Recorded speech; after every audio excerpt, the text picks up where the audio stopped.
I'm currently president of SEAP.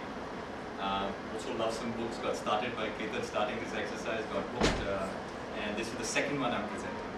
So the problem here always is to find books you really care about and you understand, you utilize, and I think that's where the value of this comes from, rather than just read and present. It's really about what got you into the book. So I'm going to cheat a little bit today. My other job, of course, is my day job is I'm managing director for Saba in India. I'm one of the founders of the company, so I grew it from the engineering operation in India, started from zero to where we are, about 300 people today, and it's about a third of our global workforce. And over that time, you saw the evolution from, by definition, you were a startup and innovating. Then you get into sort of the bigger operation where you're just keeping up with customers. Then you have to try to find your innovation roots again. But you're a back office. So how do you manage, where you don't have necessarily all the authority to drive a new agenda, but how do you manage that out? So it's been a long search. So I'm going to cheat a little bit today, if you don't mind. I'm going to make it partly about the book, partly about our innovation story, or trying to get to innovation of what brought me into the book. And I'm going to cheat a little more. I'm going to introduce a second book too, which I really enjoyed. I got on a plane the other day, and if as I look at startups around here, this is more relevant to sort of more mature medium operations looking to reinvent and sort of do innovation from the inside. This is about just anybody starting up to wherever. I'll get to this at the back end, but I really enjoyed this. This will take you about 40 minutes to get through. I guarantee you love it. Yeah. So I don't have a lot of slides. I tend not to do a lot of slides. I tend to sort of talk more. But anyway, just to formally introduce the two books. The Innovation to the Core, again, I tripped over it at an airport. That's where I seem to get all my reading done these days. You sort of go into the bookstore, you wander around, nothing better to do, you start flipping through books, you pick up a couple that are interesting, you've got a long flight. It either hooks you or it doesn't. This one I happened to pick it at just the right time for us. We've been looking at innovation for a while, we tried a whole bunch of things, and this, to me, was a very nice recipe for the first time of how to look at a management system for this in an organization. So this book is by Peter Kaczynski and Ron Gibson. It should be easy to find Amazon or anywhere, available in India as well in various places. This book is called Rework. I don't know if you guys know 37 Signals. If you've used Basecamp, if you've used some of their other products, you know all their products. Founded by two young guys. The neat thing is there's still only 16 people. So they turn a lot of normal orthodoxies on their heads, and they have a bunch of simple insights here that I think everybody should read when they look at startups or innovation in general. I think they were fantastic. I think this applies everywhere. So this is by the author of the 37 Signals. I'm going to read just a couple passages out because it's not a whole lot to present, because all they have is literally one page of one item. I'll just give you a flavor of the book at the end. Our search for innovation. As you know, our Indian industry has been through, we started all with services, or we started back offices. We went up the value chain in various cases. In our case, we started by building the intellectual property, then expanded out to doing other things. And in the early days, as long as you were reasonably producing and the cost remained low, it was good enough. But as we've all gone along over the last decade and a half, so just to recap for you, Uncle, I'm cheating today. I'm going to present two books. Very good. And I'm going to lead off by talking about our search for innovation and why I fell into the first book. So I just started talking about the fact that as we grew from a startup to about 300 people, not changed. Initially it was just about getting the initial engineering done. We started from zero in India.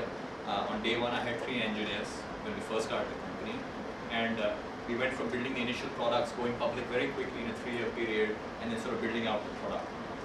About 5 or 6 years into that, we started adding the other functions. We also hit the curve where you've got enough customers that you don't have time to do that innovation. You're just keeping up with the customers, building the next delta and the next, just keeping them happy, doing the next bug fix and the next little delta release as you go along. And the mix of people coming into the company starts changing as well. Instead of the people that were truly passionate and into the stuff and worked all the hours and nobody ever went home because everybody was so involved with their job, we then start getting that set of people that are being hired, it is a job, it is not your life, and your culture starts shifting whether you like it or not. You can try to keep it that way, but the reality is your day-to-day job has shifted from doing pure play, us against the world innovation, and you started to move into this more maintain, compete, get the next deal in, get the next customer happy. And whether you like it or not, you wake up one morning and your organization has started looking a little bit like that. You know, people still may be working hard, but they're working at the next incremental bit. And a lot of conversation disappears. Then as I was, and if you look at it in a macro perspective, if you look at the Indian software industry, it was largely about cost arbitrage in the early days, so sorry to repeat a bit, but I want to catch you up. But already over the last 5 or 6 years, the cost arbitrage disappeared to a large degree. Everybody's cost basis already came down to Indian rates. All the big software companies open an office here. So all our costs are the same. So the next level of cost reduction can only come by moving out of India, or by substantially changing productivity and value out of India. So if you went to seminars in the software industry in India over the last 5 years, you keep hearing innovation. What do we do? How do we add more value? What can we do different? And the good thing is over the last 5 years, you see various models pop up. And I do want to talk about Pune models because I think that's some of the stuff you should explore. You look at John Deere, big, manufacturing company building tractors and lawnmowers and farming equipment. They've set up an incubation center in India, specifically geared for developing markets and looking at. You look at BMC, and we should get Tarun to come and do his presentation again. He has given an enormous amount of thought to how a back office creates a set of identity for itself and sets an agenda for itself, where innovation is a key part of it. And that's where they got Suhas in as the CTO, and he's now Asia CTO, he's not just an India CTO. And his job is to experiment with brand new technologies, create the prototypical elements, and get them to a point that they're reasonably productizable, and then free them out into the rest of the organization. So we are seeing moves all over the place now, where while people are doing regular engineering functions or back office functions, there's clear, demonstrable example of successful innovation already setting in all around us. The other stuff that's going on is we all know a lot of startups in Pune, Bangalore, a lot of young kids starting to step out and starting to do new things. So if you look at it in a macro context in India, we're seeing our shift from the easy days of cost arbitrage, more bodies being built, we're moving away from the flesh trade to now a value trade, and that's leading to a certain amount of angst. Not a lot of companies are hiring a lot of people anymore. That's because the cloud requires fewer people. But it means you have to innovate more. Your cost arbitrage falls further because you need even fewer people. So you're seeing this big shift go on where Infosys' numbers are dropping, TCS also, well TCS is the only one that sort of keeps going that way. But all the others are facing these challenges. Margins are shrinking on the services side. Even in the big software companies, no travel, no new billing, no new big headcount gains anywhere in India right now. And that's all a symptom of the fact that everybody is now looking for where the value comes from. There is no point adding more bodies to this. So we found ourselves in the same sort of place. We'd been out there building products, and we found our DNA starting to shift. Like every company, we sort of bumble through saying, let's get innovation going all over again. So you get up in the company meetings, and you say, let's innovate. You do a big, emotional lecture. We used to do this, can be done. The next week, everybody is doing the exact same job. Nothing changed. And you wonder why nothing happened. Then we say, okay, you know what? We'll have an idea chat. We get people together, we put it up in a community somewhere, everybody sends around ideas for a week, everybody's excited. VP for product strategy on that side, engineering leaders on my side, or the other end as the case may be. We're collecting up a bunch of ideas. Great, we've got 200 ideas. People even look at them and vote a couple up and down. And next week we're back to basic customer priority. Didn't go anywhere again. And then you go back in and you basically say, oh, that didn't work. Then you go to the seminars and other people are wrestling with exactly the same issues. How do I make innovation happen? We talked about it, we held an idea jam, but we don't have access to customers. Our engineers don't really know what the customers want. Okay, well, how do we solve that problem? So you hold some lectures, get some guys to present from the far end, You get some of your services people that are customer facing to talk back to more of the engineering organization, as the case may be. Tarun, of course, hit up on a more interesting one. For a lot of us in back offices, we forget that there are global customers that are back office in India as well that are users of your software. We started discovering a number of people in Pune that are using my software, for example. So we started inviting those guys back. Okay, so we opened the windows back to what was going on. Still nothing. The question was, what the hell are we doing wrong here? You know, we're putting in effort. I'm putting in my personal push to try to keep everybody excited. Okay, there's excitement, but you know, the problem always trips back to how? What do? I worked with a couple of engineers. We got through ideas. They had a couple of neat ideas. They said, well, why don't you prototype this? And they worked for 3 weekends. They prototyped it to a degree. And they showed it to me and I said, it's not quite there yet. You know, we thought we could have done a little more. And my guy just turns around to me and says, you know, I really want to innovate. I really think I have a neat idea.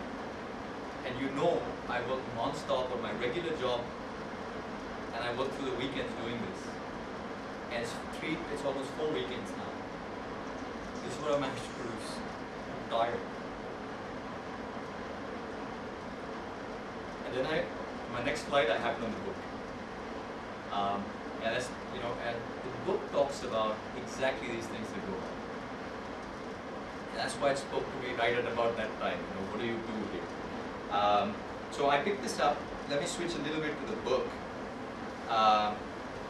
So what these guys have done is they've really looked at how you think about innovation as a management system. It's another thing that has to be brought in. So it makes some interesting observations. I enjoyed this one, so I wanted to sort of stick it up there.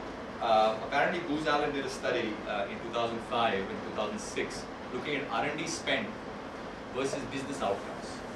And their conclusion was there is absolutely no relationship between R&D spend and any measure of business success, whether increased revenue, increased productivity, what have you. The biggest spender in R&D spend in the last 25 years, sheer absolute dollars, is General Motors, not a doyen of innovation.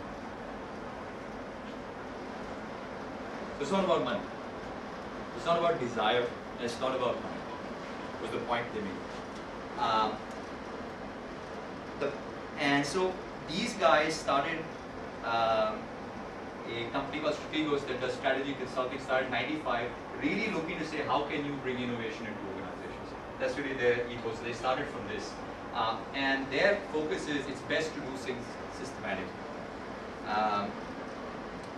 They looked at how total quality management arrived. That's the analogy they drew.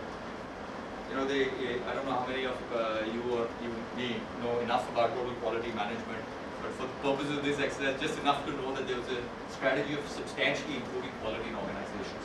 It came out of Japan, was then absorbed everywhere.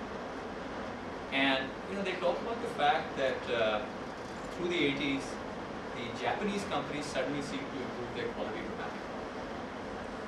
And the Americans started looking at this going, what the hell is going on? So they sent the guys over to study this stuff.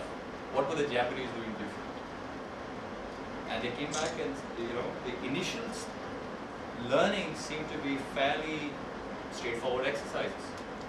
And they came back and they learned that, well, these guys hold quality circles. They involve varying groups of people in these quality circles. They come up with ideas and they implement them. Sounds good, we can do that too. So everybody went to quality circles in America. No output. No change in quality. Why? Because that's not what the Japanese actually did. And what actually happened, and so it took another couple of years of failing first, recognizing that you failed, and then getting the gumption to